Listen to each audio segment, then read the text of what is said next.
To our Big Brother Canada 7 Eviction episode recap.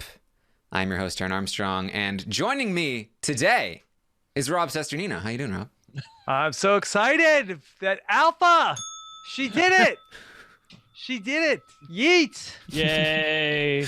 Rob, go Corey. One of the few people I think that had a vested interest in who actually entered the house tonight. So good. So good. Corey, bring it home. Yes. Also with me today is, of course, Brent Walgamont. How you doing, Brent?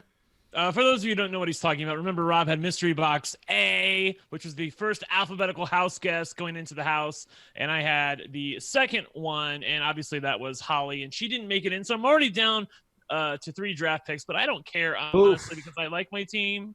Oh, please, Rob. I am too. We both lost people, Brent. I know, right? I didn't pick Laura, and I knew.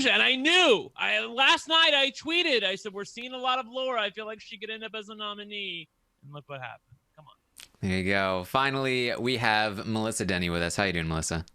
Not great, because I already lost someone in my draft, and this does not bode well for the future. I feel like anytime I lose someone early, it means I'm going to lose a lot of people early, except for one person who ends up being 4th place. Well, there you go. We are here to recap everything that happened tonight on our first eviction of Big Brother Canada 7, and I am indeed hosting tonight. We weren't even sure if Rob was going to be able to make this podcast. He's got very busy Survivor duties, but he is here with us as a panelist. Rob is a panelist. I think I like the sound of that. I think you're going to be unleashed here tonight. That's fun. I like being on the panel. I can't be here every Thursday, so I don't want to, take on something that I can't necessarily finish. So happy to jump in whenever I can and just have fun. Yes, I will be here every Thursday with probably both of these wonderful people, but maybe an occasional guest. Without Rob, probably some of the time. Maybe most of the time. I don't know. We'll see. But we will be talking when about survivors can talk to me. Yeah, we'll be talking about all of the evictions all across the season, and this was an interesting episode. They had an entire week to get through in the course of about a half an hour. As they do. Yeah, to try and figure out what happened and why. We lost our first person in Laura, and then we had Corey enter the house. Do we have any thought? I mean, beyond the draft stuff, did any of you have any preference on who went in? Did you guys I had none. Yeah. I had a draft of one of them, and I still didn't care. I really didn't. I'm like, Rob, why do we need this aggravation again after they just did it so poorly last year? And I won't even get into that, but why do we need it this year? It's just going back to the well again. At least this time they did something a little different and showed the house guests who were inside the fact that, 2 people are getting ready to come in and one of them is going to get their dreams crushed right in front of you. I don't know how big of a fan Holly was, because I really didn't watch her bio because I didn't care, and I kind of knew she wasn't going to make it given the videos that they presented us, but whatever, I don't care. I'm more interested in what happened with Laura, what's happening with these guys, and what are the power dynamics in the house right now. Did they post any additional videos or bios or anything online? I didn't see any, but I was wondering. For Corey and Holly, there was an Ica interview with each one of them, but unless you took the time to listen to that. I just feel like it's so unfair to have people voted in after only showing a teeny little snippet of what they were saying, and basically, like, they definitely made one of them look better than the other. I mean, one of them was like, as they do. I have a strategy. As they do. And the other one's like, I don't have a strategy. I'm just going in. It's like, I wouldn't vote for that person. And that's why I would have voted for Corey. And that's why I kind of was like, okay, we're all in agreement here. We're voting for Corey because she actually seems to care. But that's the same thing they did last year with the Angels and Devils thing, where it was like they shoehorn people into these boxes that they don't fit into. And of course the audience, when not knowing much about people, are going to be like, well, I'm going to side with the angel because, I'm a good person or whatever. And so it's just so frustrating when Big Brother Canada does this. And I thought they would have learned their lesson after last year's debacle. I wore my angel shirt tonight to make sure that I would be the one voted in case there were any podcasting votes tonight. So I think it's safe to say you podcasting votes. You would be the one voted in, I'm guessing. I don't like those. Yeah. Poor Corey, then she has to make 3 final 2 deals tonight. What constitutes a final 2 deal? Like if somebody says, Corey's like, hey, How about me and you, final two? And they're like, let me get back to you. Does that count? I don't Like, think does the deal have to be consummated? I think so. do the editors have enough material to put That's- together, hey, can we have a final two? Sure. That's all she needs, I think. So, I don't think this will be difficult to accomplish in terms of staying in the house, but I do think that it will do damage to her credibility in the game if she's running around making a bunch of final two deals. I assume that she's not going to be allowed to say that she's doing it for a reason. She could They didn't probably tell her that though. They didn't. That's true. Yeah. So They might tell her in the DR. Yeah, but I Yeah. think she could do sort of like, hey, can you get me a soda? And they give it to her like, okay, all right, thanks a lot. Final two. All right. Good. yeah, Just like, we saw tonight how easy it is. I love you. Final two, right? With Sam, because Sam went right up to Adam. She was just like, hey, us, ride or die, forever. No. I love Boom. you. No, that's not what she did, Taryn. She did the, well, you're kind of hot. I mean, you're obviously hot. You're like, I mean, I'm thirsting over you right now. I mean, like, look at you, for God's sake. But I mean, what is wrong with me, right? What am I saying? Like, I she, feel like, girl, calm down. Like, That was I mean, such a not weird the- conversation. He's not the second couple. Well, what are people seeing in this guy? I mean, like, I'm like the thirst trap, like, eye monger on Twitter. I don't know. I'm trying to think of a way to say I'm always looking for the hot guy. Monger. The point is, I don't understand why people are going on about Adam, and I didn't like the way he. I heard he's really came ugly. up. Yeah, I heard. that's I what I was heard. dying at that. I stand Eddie, by the way. Eddie, I love that. Yeah, Rob, what's your take on this? Why do they do this again? Why do we need this aggravation? Why do they do this again to us? I don't know. It's Big Brother Canada. They do the All same right. thing every season. Here's the thing. Let me tell you this though. Honestly, I don't understand. I don't understand. I gotta tighten that thing because I keep My friend's mic just dropped. mic drop. Oh my Yeah. Mic drop. Honestly, like for real, it has what I consider to be the superior host, superior set design, better competitions, better cast than the US version, has it over it in every single possible way. And then they do this shit. Why? And then they say, Arissa's like, well, wouldn't be Big Brother Canada if we. No, it would still be Big Brother Canada if you didn't do this crap. Don't do this crap. Well, I noticed they've rebranded. They're no longer using the term twist. I feel like they know they've run it into the ground. They know nobody likes the twists anymore. So they've started referring to them as something that we know everybody loves, blindsides. Hey, it's the next Canada's blindside. Right. It's not a twist, it's a blindside. Everyone loves blindsides, right? That's just, they're putting like lipstick on a pig at this point. I just feel like it's so bad. It's always bad. We always hate it. There's never been a good twist. So it's Okay. just. I'm going to look at the positive. So the positive, the BB president on Twitter is trying to say, Taryn, you're full of it. That Big Is that Brother's the trying positive? to, yes, they're trying to set Corey up by making her make 3 final 2 deals in the first 24 hours. Can you imagine what would have happened with Marin last year if he was forced out of his own comfort zone to make 3 final 2 deals? So what do you say to that? I mean, I think that Marin got evicted primarily because he started to play the game, and people were like, "Oh, he's starting to get friendly with Kayla and Derek. I don't like that. We need to get him out."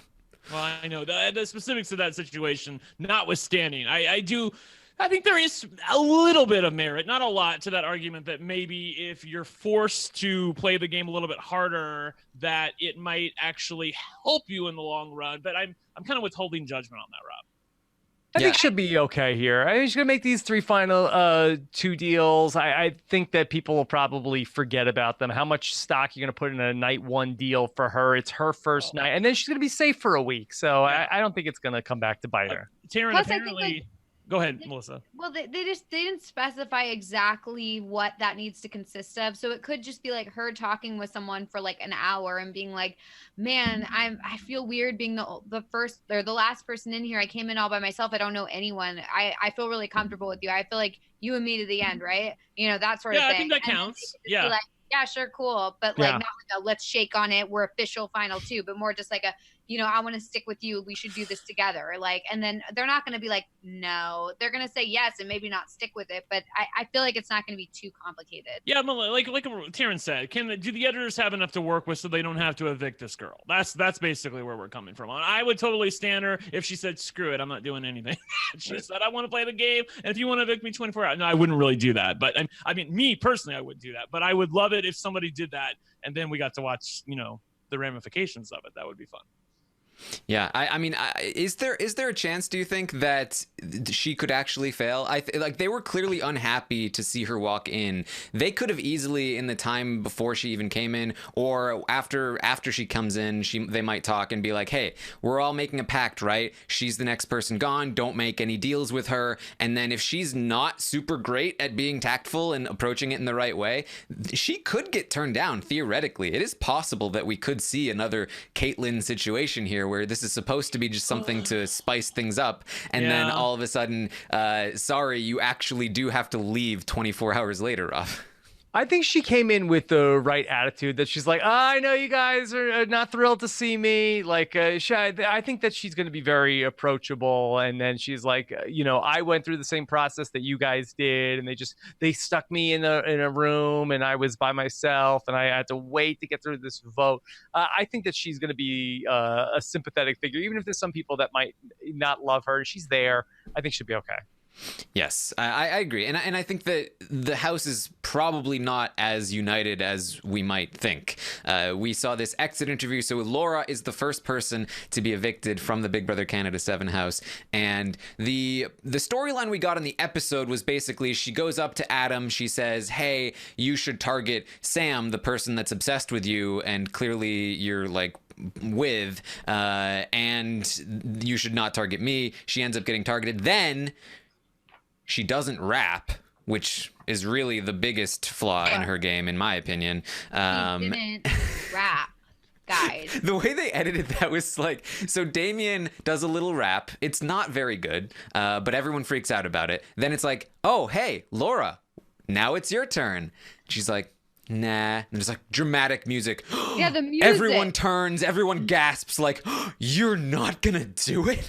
It's like a soap opera. It was like dun dun, and then the person like looks, and then it's like dun dun. The next person looks at her. It's just like everyone's attention turns to her. It was just so ridiculous. It's like she was just like, "Oh no, thanks. I'm not good at this." It's like, don't make her rap. Let it go. It was so bizarre. Don't you want to drop a beat, Laura? Yeah, I can tell Laura doesn't have her heart in it. It like, I feel like they did try to make this out to be a big mistake, but like, this is the right decision. Damien shouldn't have rapped. It wasn't very good. I mean, he did an okay job. He managed to get through it, so good on him. But like, very few people should just be trying to freestyle rap when they know they can't. It's a bad move, Rob. I don't know. It worked for Chris Noble for a little bit, right? Well, he was a fantastic freestyler, Rob. Are you trying to dog on Chris Noble? I think Wendell already took care of that. Exactly. Even Chris Noble, even the noble Chris Noble is getting made fun of by trying to do some freestyle. But so put the mic down, Damien.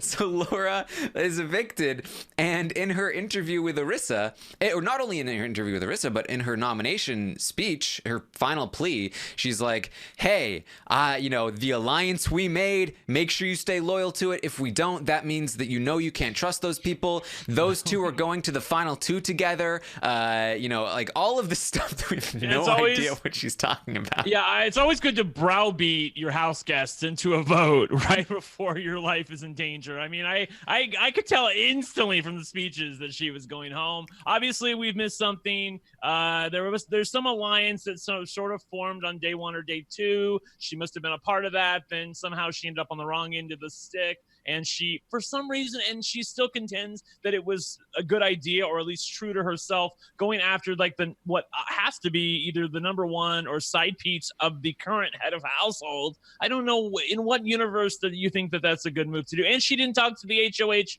on the first night either. I think honestly she would have been have done well to have to make some final 2 deals of her own. It seems like she just sat back, was hoping for the best, and realized her butt was on the line, and then went up to Adam with a bad plea of targeting Sam of all people. Yeah, I think that like, first of all, she definitely should have talked to the HOH. I mean, that's like mistake number one. And then also, you should not offer up a name unless the HOH insists on it. I just think that you're wading into dangerous territories because you don't know, especially in the beginning, you don't know who's aligned with who or who's friends with who or whatever. And it's best to just stay neutral at that point and just say how you could be helpful to the HOH. What do you want? What do you want? I'll do whatever you need. I'll vote however you need. There's not even a veto. Whatever you want. If you want somebody gone, I will do it for you. But please, I need to be here so much. And something like that. And I mean, it's possible that we're seeing an edit and he did ask like, hey, who do you want to go up or whatever, but the way it was portrayed was that she just offered up a name, and it just so happened to be a person that he really likes, and so it's bad all around. Also, I'm sure that Sam was not like super subtle with her thirst for Adam in the house. Like, I think that probably was pretty obvious to any of the people that were there that those two were, at least hitting it off. So, a doubly bad move for Laura. Yeah. And Karen, by the way, I want to say my suspicions of Sam as a bad player totally confirmed by this episode. Like, she is who I thought she was. I am so glad to see that I got one right. Yeah. I thought that she was going to end up on the block. I thought like the way that scene was edited where she was with Adam, where I was like, oh, like he's going to say like, hey, she's coming on way too strong. I got to put her on the block. He was also giving her nothing. The music to that scene was so strange. She just starts talking about, it was ominous. It was very serious and dramatic. Like, we're final 2, and I just want to ride with you, and I'll be loyal to you forever. And he's just like sitting there, like blank faced, with the music just swelling in dramatic fashion. It's like, what am I supposed to be taking away from this?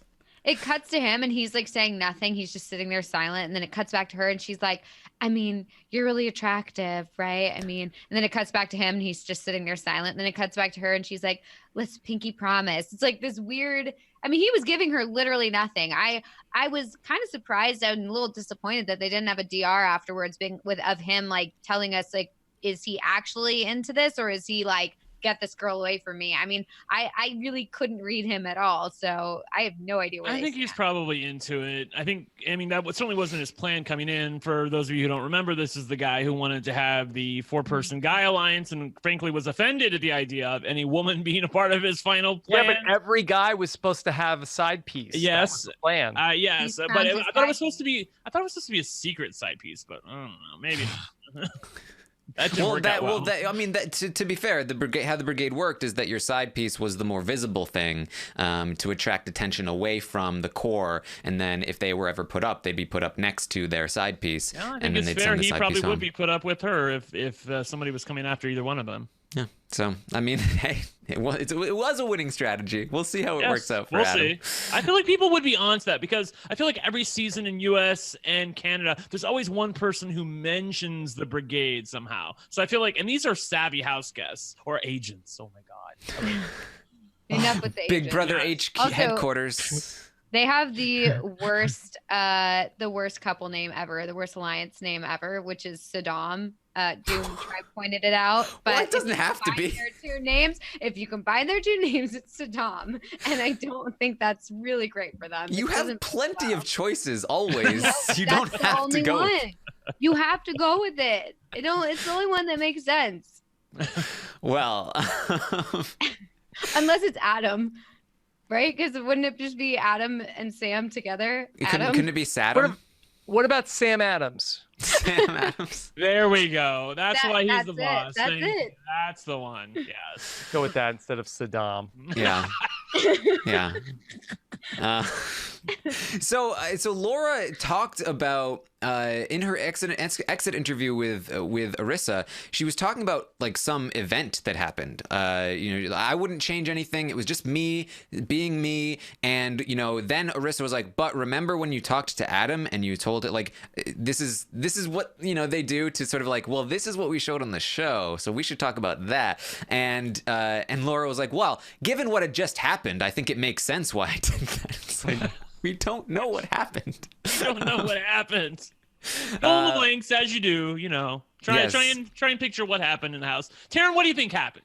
What do you think happened? I mean, she alluded to some kind of blow up. I imagine it had something to do with Sam and herself and Adam. In her diary room, she talks about, me and Adam couldn't be further away from each other, and she's targeting Sam for a reason. So she must have done something, or she certainly feels justified. Maybe she stood up for somebody. I don't know what exactly it was, but I will hopefully get the chance to ask her in her exit interview that we will be hopefully doing tomorrow. I forgot. Yes, I forgot what an exit interview is like. I haven't had them in so long. Yes. I'm excited. Maybe she will be able to give us some information on what really was happening in the house, because that would actually lend some credence to her obstinance there at the end, where she was like, no, I would do it all over again, if she was like standing up for something or had like a moral implication to what she was doing.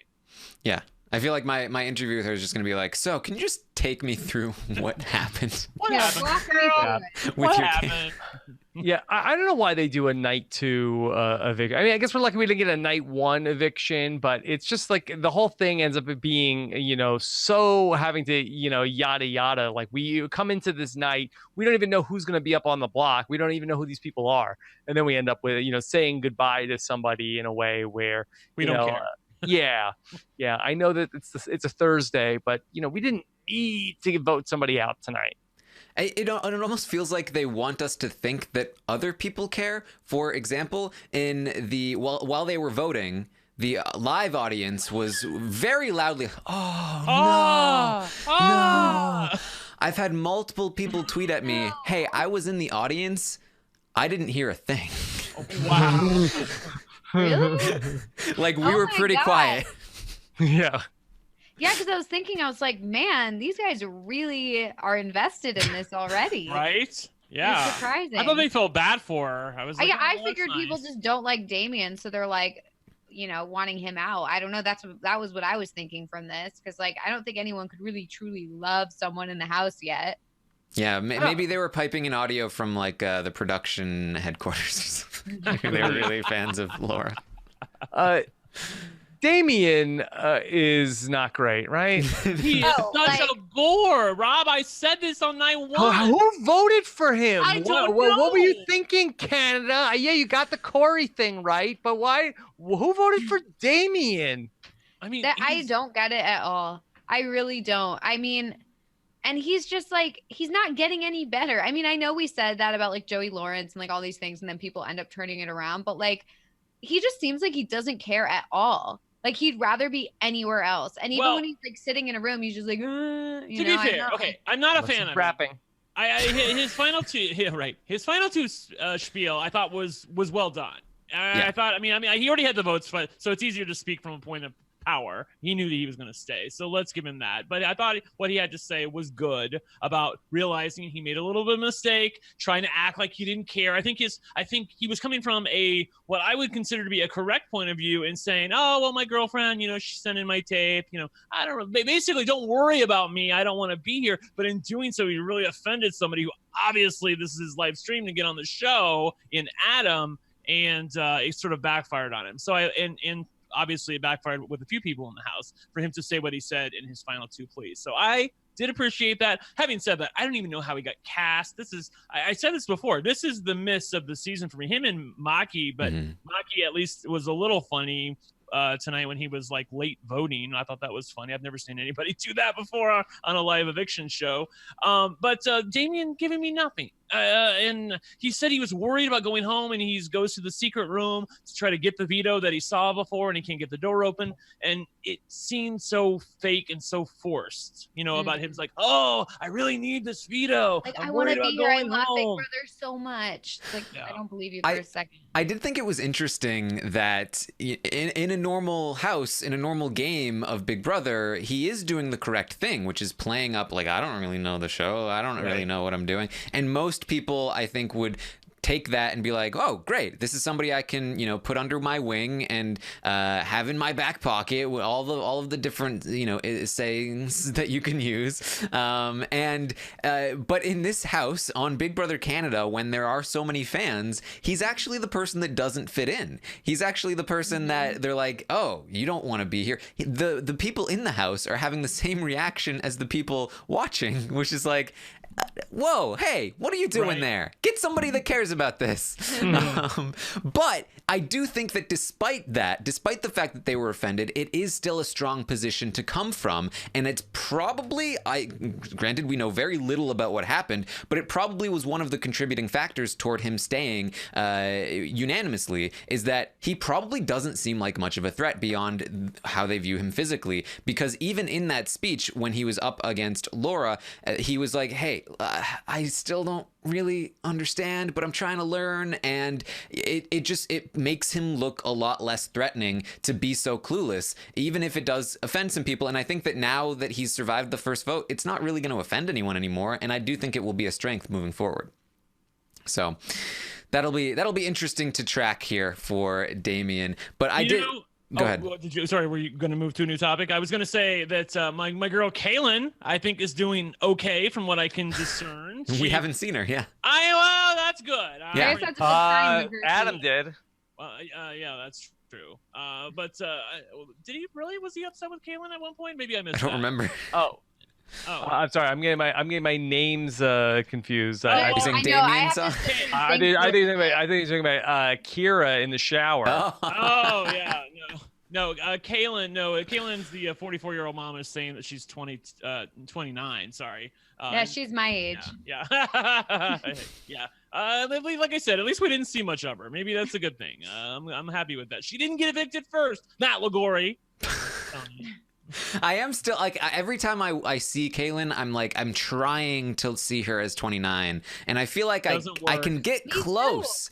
I can get close to it, but it just 30s would just work so much better for me.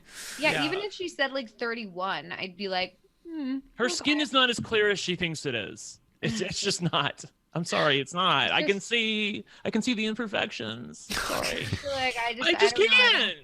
You can tell she ain't 29. Stop it. She looked so mad that somebody else was coming into the house. I thought it was so funny that all of the people they were like holding hands, like, oh, okay, brace for it. Like, one of them's coming in. You don't even know who they are. So what are you hoping for? Like, I hope it's the good one.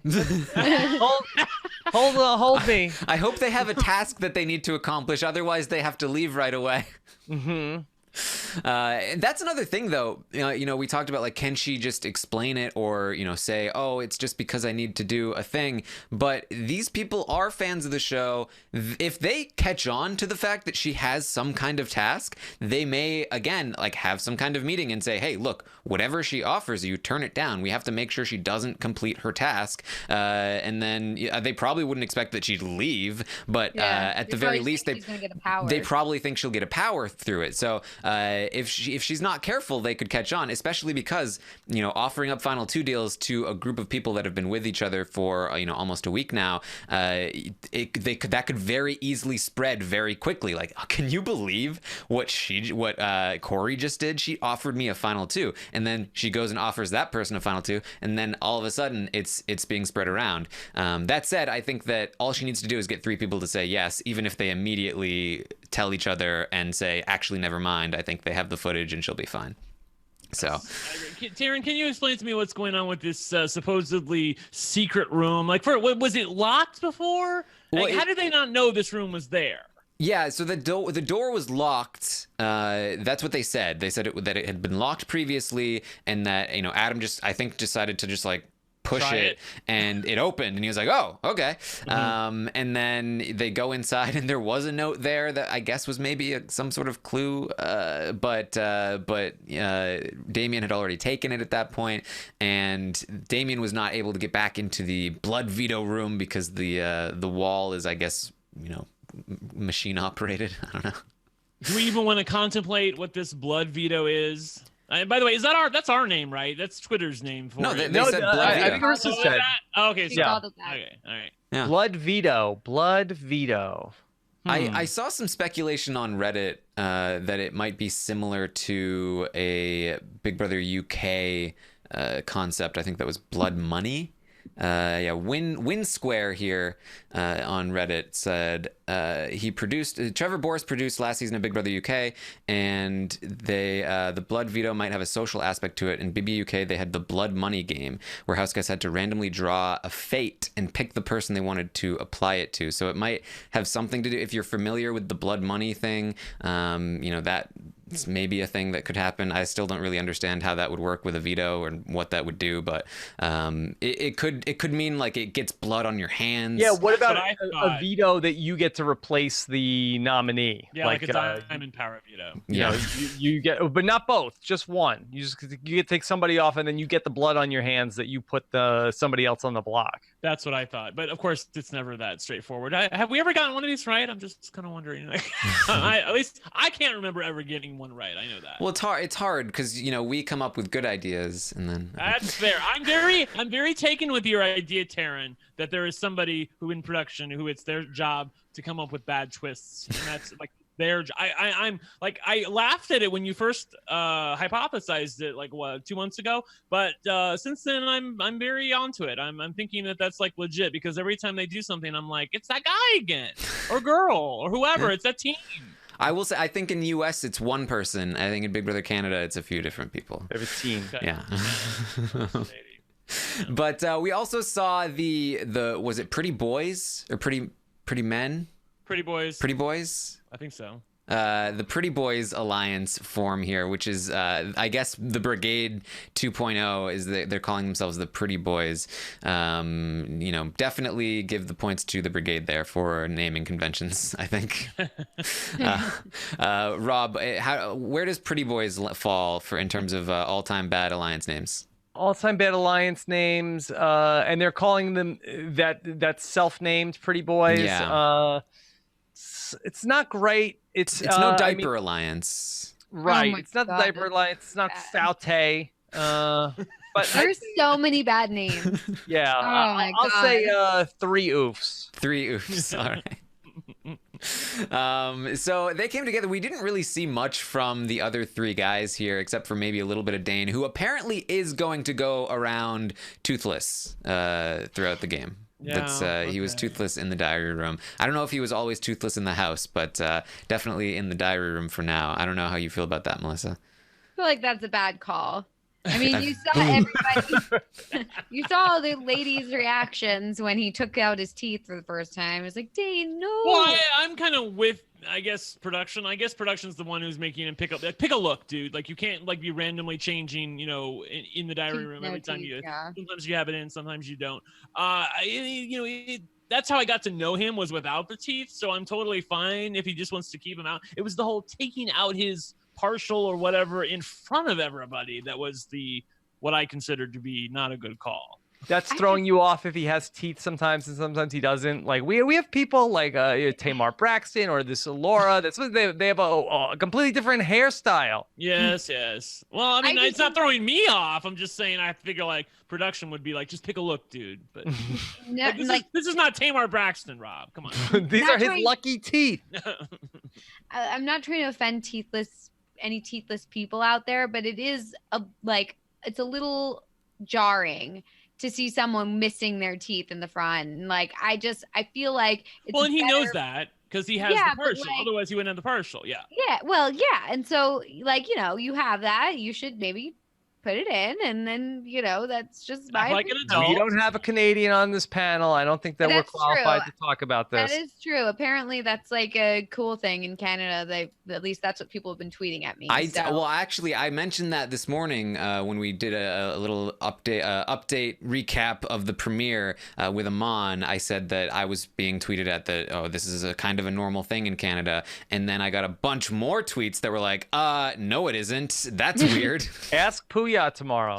Yeah, we need to know. We need the Canadian perspective. Is this normal? We need one Canadian to represent all of them so that they can tell that's us. the way to do it. Doesn't work otherwise. Is that a cool thing? They were like, oh, hockey players, it's like a badge of honor to not have teeth. So people like go around Canada not having teeth, and that shows that you're like a professional hockey player or something, and that's a thing, I guess. But I don't know. I don't live in Canada, so I don't see a bunch of people walking around toothless. Could Dane win the golden power of grill at some point in the season? What does that do? It would be a golden grill that he would get instead of his he'd just partial. Yeah, get but wear it. what's the power though? No power, just gets to wear it. Yeah. The Yeah, power of Looks cool. yeah. power Retail of value looking good. $500 Canadian.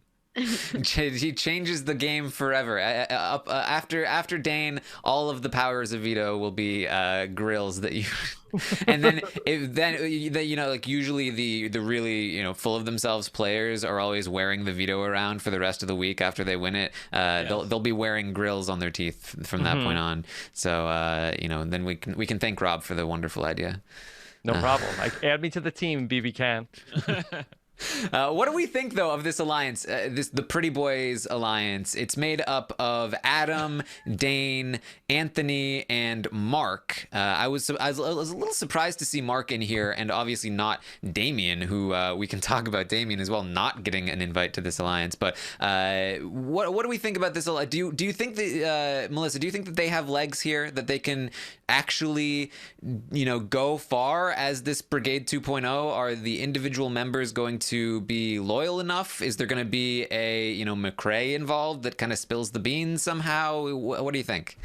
I do not think this alliance is going to last very long. I feel like the night 1, night 2, whatever alliances usually don't tend to last very long. So I think there's a very good chance that we see this alliance disintegrate within the next couple hours, maybe. Like it's probably already done before the feeds come on. I mean, it's possible that it could last a long time, but I feel like nobody really knows each other yet, and just having the fact that your men be the thing that brings, pretty boys be the thing that brings you together. Like I just don't feel like that's like a common enough trait that would make you want to work with someone the rest of the time. So I don't know. I don't really see it. Melissa, you clearly just don't understand the pretty boy connection. Oh, right. Yeah, Sorry, pretty boys can recognize each other, and they just immediately are able to bond with other pretty boys. Can we just go with the idea that the Brigade was a unicorn? Like, this is not gonna happen again. Like, that was I still can't believe that worked. I swear it was because of Brendan and Rachel that entire thing worked. Everybody's eyes was on Brendan and Rachel, and they were so hot to get them out that they just completely ignored everything else in front of their face. Plus, I feel like Kathy, Matt's entire plan was to keep Brendan and Rachel around. Everyone was telling him to get rid of them, and he kept keeping them in the game because he knew they were such a distraction. So it was intentional, but I think it was the members of the Brigade that made it so unique, that Matt had the crazy ideas, and then Hayden and Lane and Enzo were just so good socially and just loyal to each other, but not to Matt. So it just kind of worked. Plus, I feel like people are looking out for that now. Like, I feel like that's you see 4 guys together, or even if you see 4 guys in the house, you're like, wait, those guys are working together, all guys alliance. And they do the same with girls. We're like, all girls alliance, they must be working together. That's the only explanation. And I could see a situation where, even if 4 guys were in the house and they were hanging out or working out together and they weren't in an alliance, people would be like, okay, it's clear that those 4 are working together. We have another Brigade on our hands. And I think that that's why I think people are looking for it now. But I think what happens is that, the smarter players are going to try to lay low and not be trying to win these first couple of HOHs. And then some of these dude bros are in this alliance like, all right, come on, you got to win the HOH next week. And they're the only ones trying for some of these early HOHs. So I wouldn't be surprised if we have another HOH or 2 out of this group, and it looks like, oh, they're going to be unstoppable, the pretty boys, and then it always ends up falling apart. And best case scenario is that one of them is able to get out of the car wreck. Mm-hmm. Yeah. I will say though, I think that the raw concept of the Brigade is one of the more ideal setups for any situation. And so if they kind of just get lucky with the people that were chosen, if Adam just happens to have gotten like a good set of guys to come together and not spill the beans. The key element here obviously is to keep it a secret. That's difficult when you're choosing 3 other people at random and saying, hey, well, let's make a secret alliance. Then they go and bond with who they're naturally actually going to bond with, and you'd better hope that they stay loyal to you and also bond with you while keeping the thing a secret that you're bonding. So I do think it's hard to get together and to make it the thing that does work. But if they are, I mean, they didn't have a lot of time to show much of this, but if they got through an entire week without anybody knowing that they are a core group of 4, and with eyes on other pairings like Adam and Sam instead of those 4, I could see it being somewhat successful for a little while, because the setup just works so well. But there's a lot yet to I feel like to find out. Dane, Adam, and even Mark to a lesser extent, I feel like it's obvious that they're working together. They hang out together a lot. Even from what I saw on two nights of the show, what I've seen so far, it seems like they're hanging out together a lot to me. So I can't imagine it's completely lost on the house guests that you might want to keep your eye on these 2, especially those 2 guys. Like, they seem to be pretty tight. Well, yeah, for sure. I mean, so we will definitely find out. Like I said, if they have remained under the radar, I think that they might have a shot. Aaron, what do you think of Eddie? How do you think Eddie was doing tonight? I thought he did okay, but I didn't love the fact that he ended up on Adam's shortlist. Yeah, I feel like we got the Big Brother Canada version of Eddie, which was, oh, he's adorable, he's funny, they like him, we like him, but they're making it out to seem like he did a lot better than he actually did. Like that move where he's telling Adam how good he looks, but secretly he thinks he's ugly. It's like, it was great, and I was like, oh, that's so good, it must have worked. Oh, no, it didn't. He's still on the short list. Adam is still talking about him like, oh, I know he's sneaky. Well, I mean, it could have worked, though, because I feel like I didn't hear Adam say anything about Eddie. Everybody else was saying something. I thought Sam was then talking about Eddie, too. Yeah. He was the one who was putting that in his ear, and maybe he needed, I think that Eddie's talk with Adam may have been what kept him off the block and what put Damien ultimately on the block, or even Laura for that matter. Well, I thought we were getting set up again, where then when Eddie was talking to Laura about how that he was a virgin and that he was shy and he didn't have sex, I thought we were going to go cut to Eddie in the diary room like, oh my God, I love sex so much. I have so much sex. That's all I do is sex. I even have sex with ugly people. Yeah. I really thought he was going to be like, oh my God, I can't believe she believed They're that. all falling for this. It'll be interesting to see his trajectory here. Again, the nominations happened, as far as we can tell, about a day after the HOH competition, and then we had another, I think, something like 5 days until the eviction. So a lot could have changed with the, just because Eddie was on the short list doesn't mean that he hasn't since then gotten in with people in a better way. Hey, ask so there was a point in time where they were talking about what they ultimately wanted to do with these nominations, and there was a group of people up in the HOH room, and it looked to me like it was, correct me if I'm wrong, it was like Stephania and then Kira, and then I think it was both Kiras actually, Adam, Sam. That looked like a working group of people as well. I thought it was very telling to me that Kira, the one with the hat, seemed like they were going to be a part of this group overall, like making some of the power decisions in the house. My guess is that is the house. That is, the house deciding who they're voting for. Right. And it seemed like we had Kaylin, when she voted, she was like, I'm sorry, I have to vote out my girl, Laura. So my guess would be that the house includes most people in the house, and then on the outs were Laura and Kaylin and whoever else was friends with them, which might be Eddie. So that would be my guess as to sort of where the lines fall right now. But apparently the feeds just started just now. What? So we'll they must have made a mistake. I'm surprised. But yeah, so maybe there won't be any information. Definitely not. But I'll go live on Twitch after the podcast. Like we'll they watch had some a feeds. golfing competition. I Well, think no they're in golfing spoilers. outfits. No spoilers. I don't know any spoilers besides that they're wearing silly outfits. Well, there you go. Well, they do the eviction earlier in the day, so they definitely would have had time to get to an HOH competition in between when they tape the eviction show and then when it ultimately airs. It's true. So we may be able to when we get into spoilers, if there are spoilers, we will let you know who is the winner of the HOH if we are able to find that out. But not until we give you a spoiler warning. So don't worry. I did get some questions. The great Scott St. Pierre sent me the questions. I'm just going to read them out for you. Tara Renee on Twitter wanted to know, for the secret mission, does Corey have to make real deals, or can she make a final 2 offer jokingly? And so... Oh. My answer to this was, as long as the editors have enough material, but if it's clear that it's a joke, do we think that would count? Melissa, what do you think?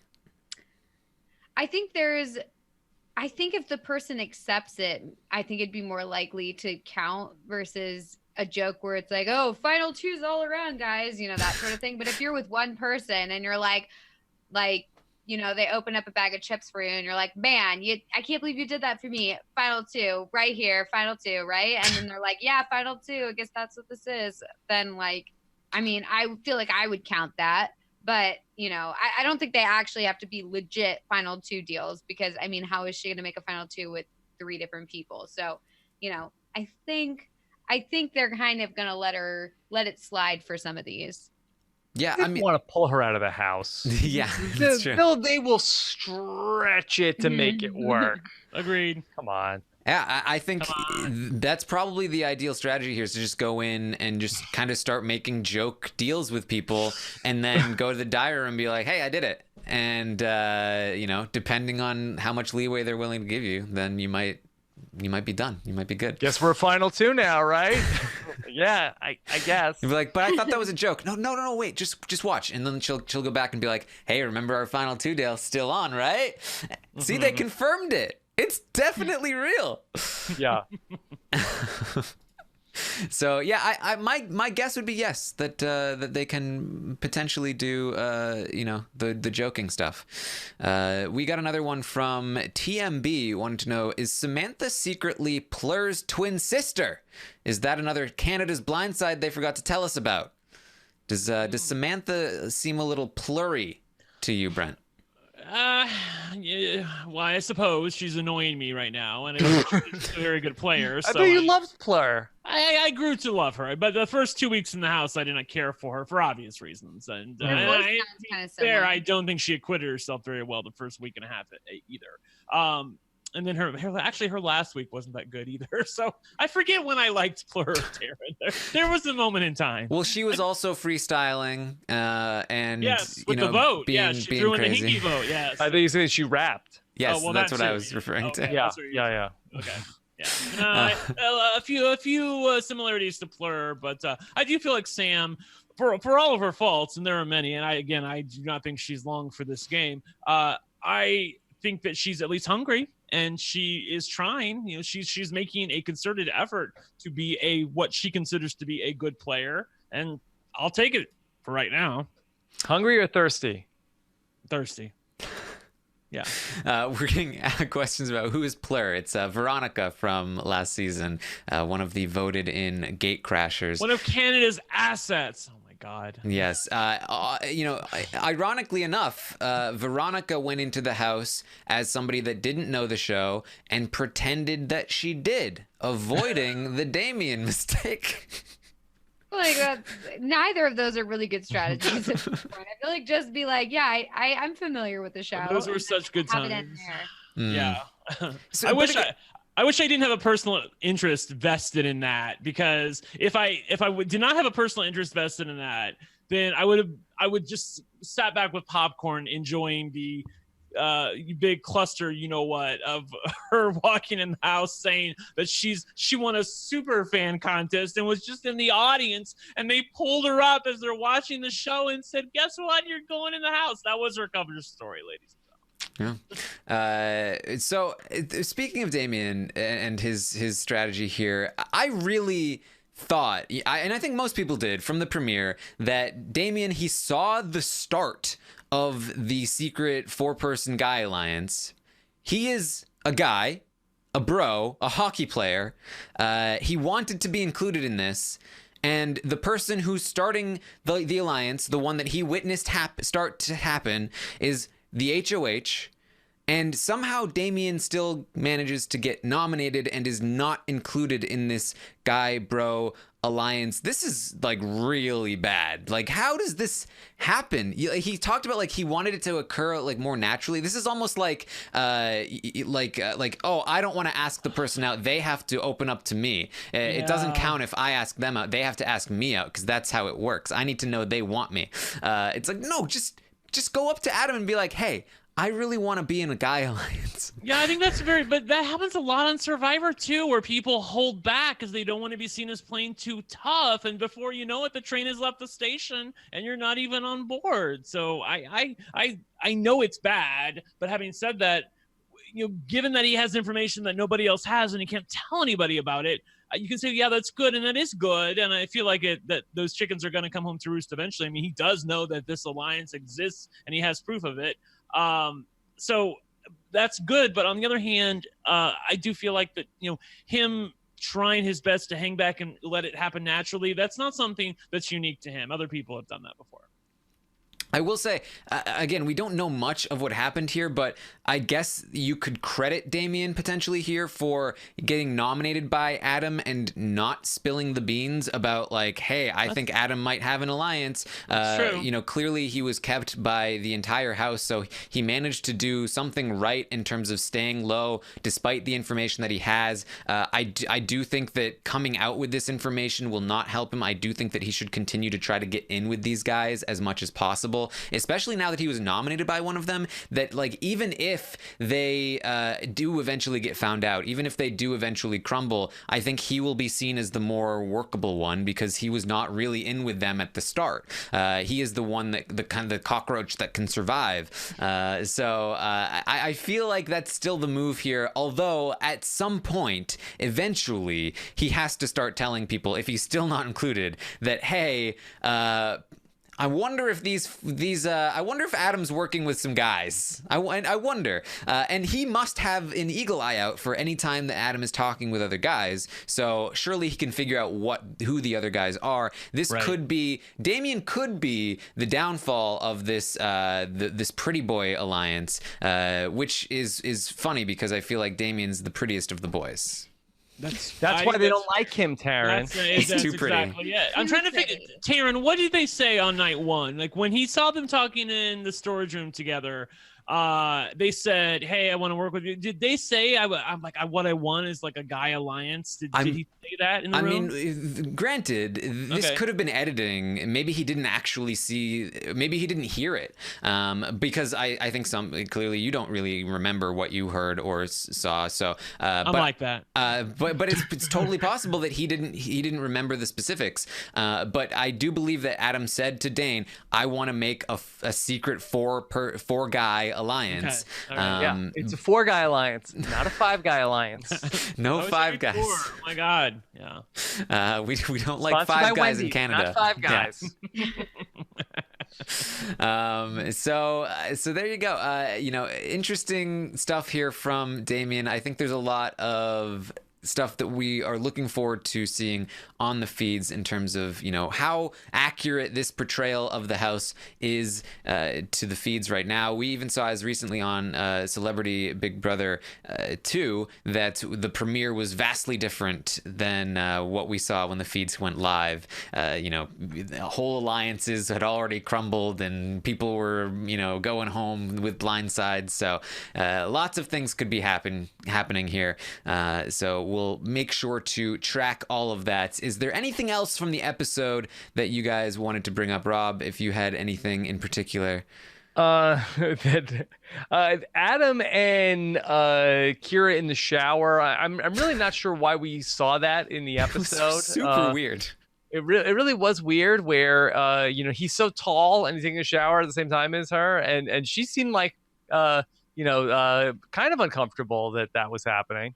Yeah, well, it was such a weird thing. Like, and right from the beginning of that scene, I saw how tall he was next to the wall. I was like, that seems uncomfortable.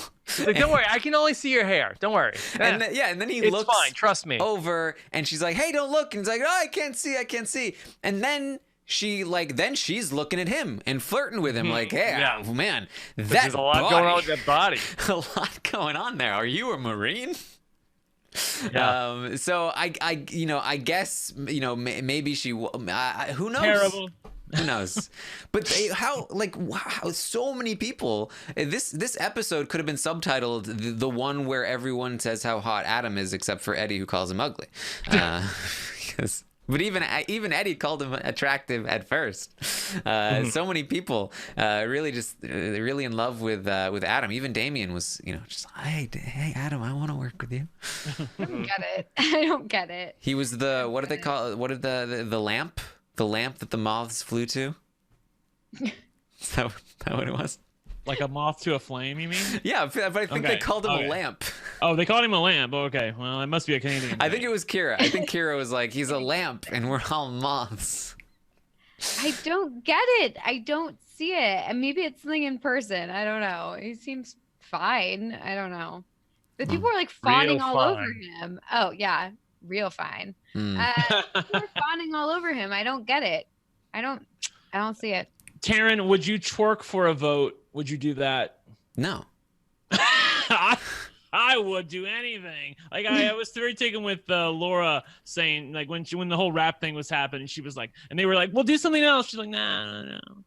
And then she's like, I don't want to do that. I'm not gonna twerk for a vote. And then the catty jargon on Twitter is like, I would twerk for a vote. Like, people want to just hang out with that's me, like with the get along. striptease. Yeah, we saw how well that worked for Cameron. Yeah, that's like Cameron Yeah. strip teasing. Like that then got mocked mercilessly. So I don't know if I would do any of that stuff because I just feel like that's not good. Exactly. Especially if I go home. I didn't mock it. I think he played badly, but to be fair, he was under the gun and he had to do something, and I would rather him do something rather than not do something. So, Cameron, it was okay with me. Yeah, if you're in the position like Tom Green and Ricky Williams, where it's like, hey, do this thing for me right now. If you're in the position where you need to do that thing in front of everyone to get votes, you're not going to get the votes. You need to do something else to flip the whole thing around. Doing the thing is not going to work. When you get to the point where I think, do it, come on, do it. You just never do it. It's never the right thing to do.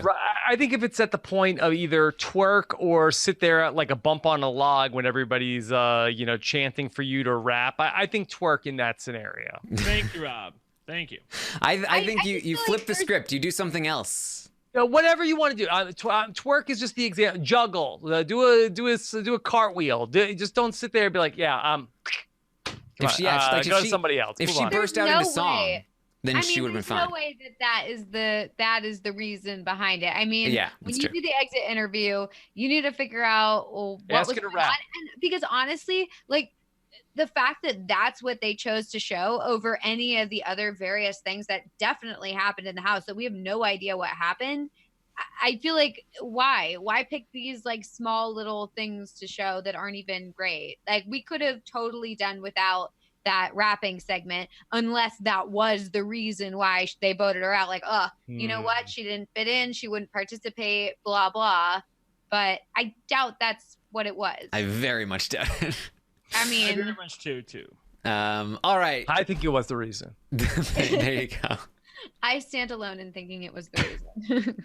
Rob still thinks that the mooch quit. I think he's holding on to that one too. Mackie set her up. Conspiracy theorist.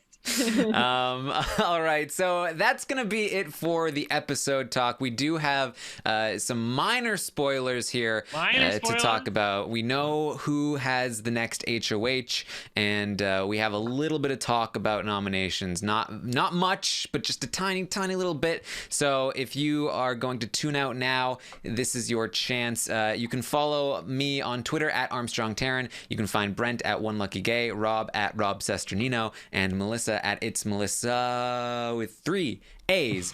I will be live tomorrow morning at 11 a.m. Eastern to update you on everything that happens today/tonight on the live feeds, and hopefully update you on some alliances and where the house stands and what the nominations might be and all of that. So yes, make sure you tune in tomorrow to Taryn and Puya. It's Puya, right? Yes. With you tomorrow. Yes, because I always feel like that your first show after the feeds come on is your best. It's not like your best show ever, but it's such an informative show because we get all of the information about the layout of the house, and given that the feeds are coming on for the first time, it's a really great time to tune in. So it's really, in my opinion, it's the first 2 shows because you don't usually know all of it by the first one. There's still a lot of guessing happening, but usually by the second one, you've got all the information in there. So make sure you tune in then, and then of course we will be live after the Sunday night episode this week to talk about the Sunday night episode of Big Brother Canada 7 that may not be true moving forward throughout the season, but for this week we will be live after the episode, and then Monday night we will have the LFC Roundtable podcast where we have the Stock Watch and all of the wonderful fun stuff that we'll be doing this season for the Roundtable. So make sure you tune in for that as well. Rob, what do we have going on with Survivor? Oh, well, we've got a big podcast coming up with Spencer Bledsoe, and I had a real interesting conversation with him, real deep dive into everything that's going on in his life. I will say that not a ton of Survivor game talk. If you are waiting for that, we got a lot of other podcasts coming up this week, including my feedback show with Johnny Fairplay on Friday. Get your feedback questions in as well. Gonna have our This Week in Survivor show with Megan Z, and then the Wiggle Room, all still to come, not to mention the RHAP B&B and Why Blank Lost also coming up this weekend. But really interesting interview with Spencer on the way. All right, so that's what we've got for you. We will be going to spoilers now, so this is a spoiler warning. Rob has the buzzer. Yay. Oh, here, hold on. You gotta play it. Will the soundboard work? Office of Civil Oh, there it Defense has is. issued the following message. This is A spoiler. warning. A spoiler. Warning means that an actual Spoiler. against this country has been detected. Brent, if you don't dance, we're voting you out. Brent, you gotta dance. Sorry, I forgot to twerk. Yeah, Rob, your one opportunity to twerk. You said if you were gonna twerk. Yeah. I can't okay, believe so I'll be voted out. we need the dramatic music. Everybody look at him sideways. So Um, Taryn, You'd of be all like, the people on the game "Ah." board, who would Twitter not want to win HOH? I just want to know who. I feel like there's 3 people they wouldn't want to win. Any of the pretty boys. Yeah. And who won I think HOH, pretty boys. Taryn? One of the pretty boys. Dane is our new head of household. The prettiest of the pretty boys won HOH. Well, look, Damien Damien is the prettiest of the pretty boys. I know. Look, apparently, this is so disheartening, honestly, ladies and gentlemen, because apparently Eddie was almost going to win, and it sounds like they made a deal because Dane is talking to his fellow bros, saying, "I really don't want to put Damien back up, and I can't put Eddie up. Canada would hate me, so I have to believe he made some sort of a deal, like, hey, if you let me take it, I won't put you up." And he's right. Canada, we will. He seems to like Eddie. Yeah. Yes. Everybody needs to calm down. That this is what happens on Big Brother Canada, that the bros win these early HOHs. It's going to fall apart. Oh, Yeah. Don't worry, everybody. The more they win in the beginning, the more likely it is that people are going to be like, we got to get these guys out. So They yeah. have to They're win good. so Right, they guys? can lose. Right? This is good. Right, guys? It's good. It's fine. Oh, Yeah. So no pretty boys. Dane is our new HOH. He, like we said, he talked about not wanting to nominate Eddie. I believe there was somebody else as well that he talked about wanting to stay. He didn't want to nominate Damien again. So it sounds like Damien is not in the Bro Alliance still, but they Bro don't. adjacent. Yeah, he may be Bro adjacent. They don't want to, but clearly he was an option. But Dane decided, I don't want to utilize utilize, this option. And Damien is saying that if Eddie had won, that Eddie would surely have nominated Damien. Now, I don't know if that's true or not, but if that's true, I have to feel like that's a bit of a misstep on Dane's part to go ahead and win the HOH if you know you're not going to be targeted. Of course, we don't know who else is going to be, and you never know how the veto is going to work out. But if Eddie had his sights set on other people, I don't know why you felt like you had to win. Well, remember, this is part of the brigade strategy where they did win, mostly Matt, a lot of the HOHs early on to set the game board up in the way that made the most sense for them, where they took out all of the people that weren't side pieces and left in the big targets for all of their side pieces to be distracted with. So, granted, again, I don't see like a mastermind orchestrating all of that in this group of guys, but I do think that winning the HOHs is not necessarily a bad thing if that 4-person thing is still a secret, which may or may not be the case at this point. Again, Damien's still not involved, which means surely he has some kind of eye on it, but we may be expecting too much of Damien here, Melissa. Yeah, I mean, I don't know. I mean, we really don't know until we watch the feeds a little bit more. I mean, this quick little preview doesn't really give us that much information. I mean, we're getting as much as we can, but I feel like until we see people in the groups alone, in the small groups, in the one-on-ones, then we'll get to know what's really going on. So, we just have to keep the faith that the more they win, the faster they'll lose. I don't know. But I mean, not that I want them to lose. I just don't like I want them to lose. I just don't like the seasons where the all-male bro alliance dominates and then they what season was that? Off one by one. Every season. Every season? It happens every season. And then halfway through, Big Brother 12, we could say that. Maybe Big Brother 16. No, I don't mean that they get super far and they win. I just mean they're in the beginning, at least for the first 2 or 3, we get these, I just feel like we get these bro winners and I don't like it because I want more of a variety. I don't know. I just feel like it's we just had someone in that alliance win. Now we have another person in this same alliance win. With the 4 horsemen, we had the brigade, Quattro. I can't think of many other, the P&P, PP. But they weren't really a thing until mid game, so I don't know. I hear what you're saying. It is tired, but I don't know if it happens every season. By the way, go ahead, Rob. You were gonna say it's gonna be okay, Melissa. Don't worry too much about it. I'm upset, guys.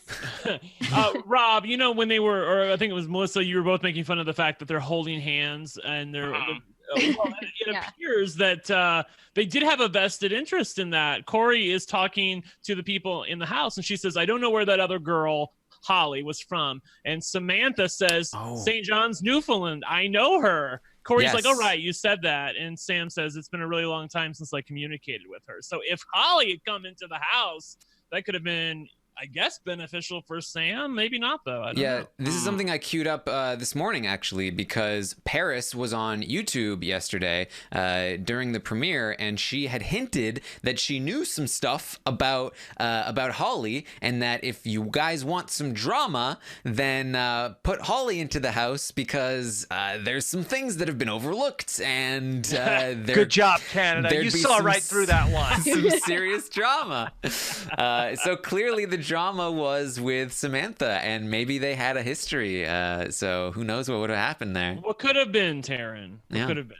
I don't know. I feel like I don't want people with history going into the house together. Yeah, I agree. That's not good. I'd prefer to have clean slate. No one knows each other, and it's just what you're doing in the game that affects you. I don't know. I don't really like pre-season things. Yeah, that happened on Survivor Second Chances, or was it? Maybe it was David versus Goliath. They were fighting about somebody they knew back home, and I had no idea who that person was. And it's Alex Forstenhausler. Oh yes, thank you. Yes. How can I forget? No, but it happens in Big Brother Canada, right? That didn't Kenny and Allison, they knew each other from some of these. It seems like it happens a lot in Big Brother Canada. Yeah, Canada's such a small place. Knowing somebody on the cast ahead of time is a huge advantage. I think that most of the time that I've seen that in a reality show, whether it's Survivor or Big Brother, the pair of those two gets very, very deep in the game, if not win the game. I mean, even a connection as tenuous as Tyler and the other Angela.